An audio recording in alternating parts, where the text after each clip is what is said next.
Sa video na to, magdadive tayo kung paano baguhin ng Go High Level Workflow Templates yung takbo ng isang e-commerce business. What's going on everyone? Eric Honor here. Sa channel na to, diretso tayo. Walang distractions para matulungan kayong mag-build ng systems na gumagana para sa inyo. Hindi yung kayo ang nag-a-adjust palagi. Ngayon, naranasan nyo na ba na parang sobrang gulo ng online store nyo? Nalilate yung packages, may customer questions na hindi nasasagot, tapos napapaisip kayo kung may way ba para ma-automate lahat ng chaos na to. What if pwede kayong mag-setup ng automated workflows na gagabay sa customers nyo mula sa moment na pindutin nila yung add to cart hanggang sa second or third purchase nila. Yan mismo yung i-cover natin today. So, ano ba yung workflows? Bago tayo tumalon sa templates, slow down muna tayo saglit. Ano nga ba talaga yung workflow? Sa loob ng Go High Level, yung workflow parang roadmap siya na nagsasabi sa platform kung ano yung gagawin kapag may ginawa yung customer. Kunwari, simple scenario lang. May nag-abandon ng cart. Gusto nyo na after a few hours, may email na lalabas. Tapos kinabukasan, may follow-up text. At kung hindi pa rin sila bumili, maybe may special discount na ibibigay. Ayan exactly yung ginagawa ng workflow. Automatic na. Pwede nyo isipin yung workflows bilang chain ng events na tinitrigger ng actions ng customers nyo. Pwedeng simple lang or pwedeng sobrang complex. Pero iisa lang lagi yung goal. I-automate yung repetitive tasks para makapag-focus kayo sa pag-grow ng business nyo. Imbes na bantayan ang bawat sale. Ngayon, bakit mahalaga yung workflow sa e-commerce? So pause muna tayo and tanongin natin to. Bakit nga ba kailangan to? Bakit hindi na lang mag-send ng weekly newsletter at tapos na? The truth is, maiksi yung attention span ng mga shoppers at sobrang daming distractions. Kapag hindi kayo mabilis mag-follow up, pag may nagpakita ng interest, ayun, mawawala sila. Yung workflows ang nagbe-bridge ng gap na yun sa pamamagitan ng pagkikeep ng store nyo on top of mind. Kapag nag-setup kayo ng workflow, nagbe-build na kayo ng relationship. Pwede kayong mag-send ng welcome sequence pag may sumali sa list nyo. Mag-remind tungkol sa abandoned carts or magpadala ng thank you messages after ng purchase. Yung consistent na communication na yan yung nagsiseparate sa mga stores na nagtathrive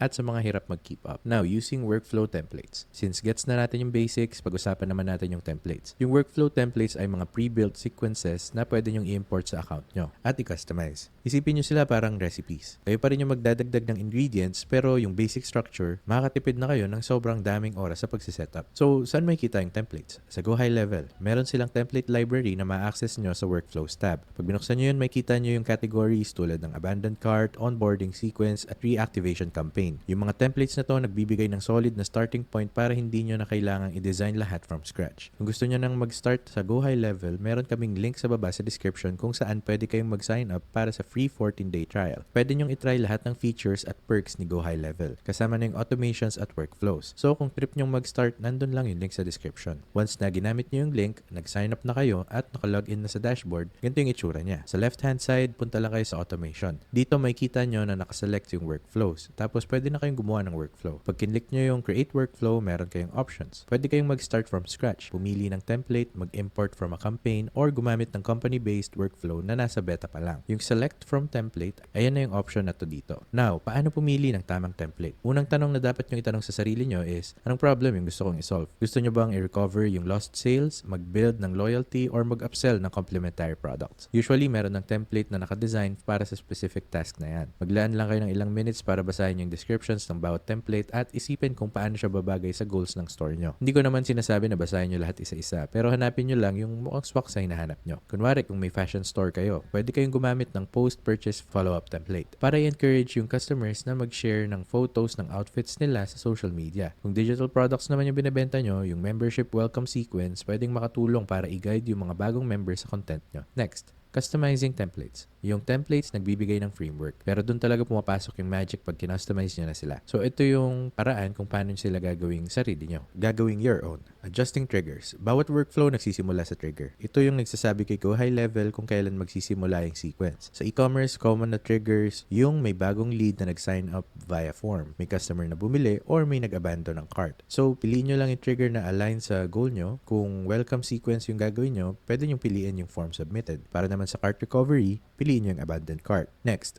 editing actions. After nyong ma-define yung trigger, lilipat na yung workflow sa first action. Yung actions, pwedeng mag-send ng email, SMS, or voicemail, gumawa ng task, or mag-wait ng specific na oras. Pag nagka-customize kayo, isipin nyo yung tone at timing. Kunwari, yung abandoned cart email, dapat lumabas within a few hours habang fresh pa yung urge nilang bumili. Yung second follow-up naman, pwedeng maghintay muna ng isang araw. Okay, so punta tayo dito sa create workflow. Tapos piliin natin yung select from template. So ayan, pipili lang ako ng random dito. Kunwari, ito. no-show nurture. Piliin natin tong template na to and automatic nang isa-set up yan para sa atin. Ngayon, nasa loob tayo ng automation builder. So, ulitin ko lang, lagi siyang nagsisimula sa trigger. Tapos, susunod yung mga actions. Yun yung pinakasimpleng way para intindihin yung workflows at automations. May isang bagay na mangyayari, tapos may series ng actions na susunod. And kayo na ang magsiset kung ano-ano yun. Para dito sa no-show nurture, yung trigger nakaset sa workflow trigger name. So, pili tayo ng workflow trigger. Ito, appointment status. Yung event type is normal, tapos yung appointment status is no-show. Yan yung conditions para mag-start yung trigger. Pwede rin kayo magdagdag ng isa pang trigger kung gusto nyo. Kunwari, yung event type is normal dito, pero baka gusto nyo recurring meeting pala. Or may iba pa kayong condition na gustong idagdag. Pwede nyo i-add yung bagong trigger dito at pumili mula sa lahat ng options na yan. Next, ito na yung kung paano gumagana yung template ngayon. Once ma-trigger siya, magsasend agad ng email, makikita nyo yung email dito, automatic niyang kukunin yung first name ng taong nakamark as no-show. So parang sasabihin niyang, uy, mukhang hindi ka nakarating. Tapos, mag-i-insert siya ng calendar link dito. Kaya i-make sure na papasok kayo at ilalagay nyo yung tamang link. After nun, magsasend din siya ng SMS, sabay yung email at SMS. Tapos, maghihintay siya ng isang araw and magsasend ng final SMS na parang just checking back. Gusto mo bang magpa-reschedule?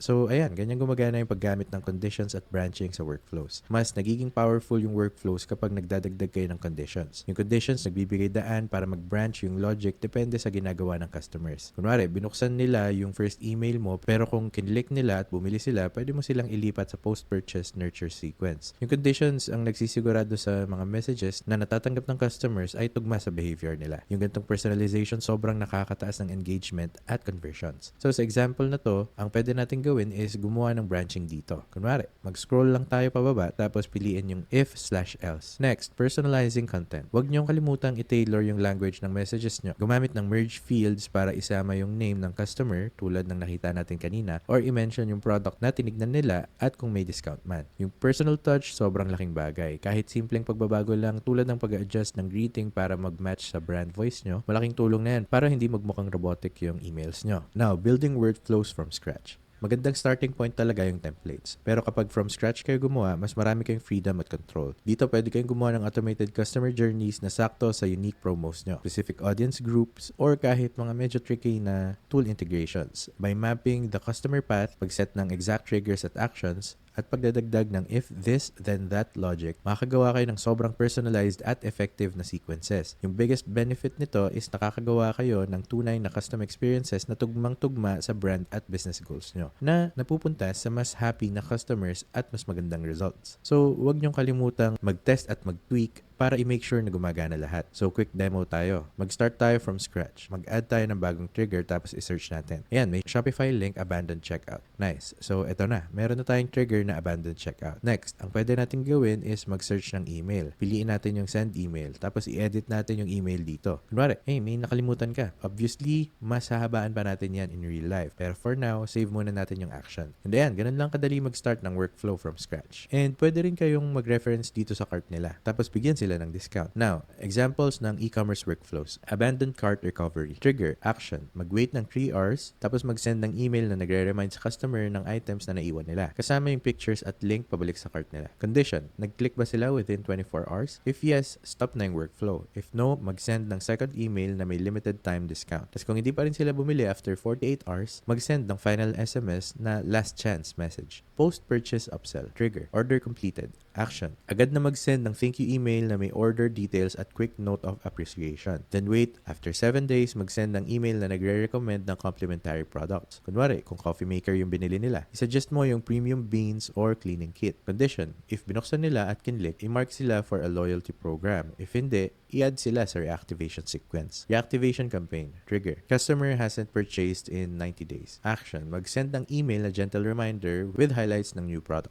Then wait, after 3 days, mag-send ng text message na may small discount para sa returning customers. Condition, pag nag-reply or bumili, ibalik sila sa regular marketing flow. Pag hindi, mag-send ng final email na may special offer valid for 1 week. Now, best practices for workflows. Keep it simple. Magsimula sa simpleng workflow tapos dagdagan mo na lang yung complexity over time. Pag sobrang daming branches, mas mahirap i-maintain. So, focus ka muna sa pinaka-important na triggers at messages. Next, monitor performance. Regular nyong i-check yung metrics. Open rates, click-through rates, at conversion rates. Kapag napansin nyo na may bagsak sa isang step, baka kailangan nyong i-adjust yung timing or yung wording. Yung data na yan ang nagsasabi kung ano yung gumagana at kung ano yung hindi. Respect your customers. Walang may gustong bombahan sila ng messages. Kaya mag-set kayo ng reasonable na wait times sa pagitan ng emails or texts. Laging maglagay ng madaling way para mag-opt out yung customers. Yung respeto nakaka-build ng trust at nakakatulong bawasan yung unsubscribe. Test variations. Huwag niyong isipin na alam niyo agad kung ano yung i-react ng customers. Subukan niyo iba't ibang subject lines, images, pati offers. Kahit maliliit na tests, pwedeng mag-lead sa malalaking improvements sa results. Align with your brand voice. Bawat message dapat tunog kayo pa rin, kahit automated siya. Kung playful yung brand nyo or mas professional, make sure na consistent yung boses sa buong workflow. Yung consistency ang nagpaparamdam sa customers na parang iisang tao lang yung kausap nila palagi. So ayan, ngayon meron na kayong solid na understanding kung paano pwedeng streamline yung Go High Level workflow templates, yung e-commerce operations nyo. Nadaanan natin yung basics ng workflows, bakit sila mahalaga, paano pumili at mag-customize ng templates, paano gumawa ng sarili nyo, at yung best practices para manatiling happy yung customers nyo. At tandaan, yung workflows ay hindi magic. Tools lang sila na kapag ginamit ng maayos, mafi-free up yung oras nyo at nagbibigay ng mas magandang experience para sa shoppers nyo. So kung gusto nyo nang mag-start sa Go High Level para makagawa ng sarili nyong workflows at tigilan na yung paggawa lang lahat manually, meron kayong makikitang link sa baba sa description para makakuha ng 14-day free trial. Affiliate link to, meaning kung mag-sign up kayo sa Go High Level gamit yung link, may maliit kaming commission na kikitain. Walang extra cost para sa inyo. Yung commissions na yun yung tumutulong para supportahan yung channel at makapagpatuloy kaming gumawa ng free content na katulad nito. And kung nakahelp sa inyo ang video na to, huwag niyong kalimutang mag-like, mag-subscribe at i-hit yung notification bell para hindi niyo ma-miss ang mga susunod na videos. Dito sa channel na to, focused kami sa pagtulong sa inyo na mag-succeed sa e-commerce through tips, strategies at insights para mapalugo yung online business nyo. So i-make sure na nakasubscribe kayo. Other than that, thank you sa panonood and takits tayo ulit sa next video.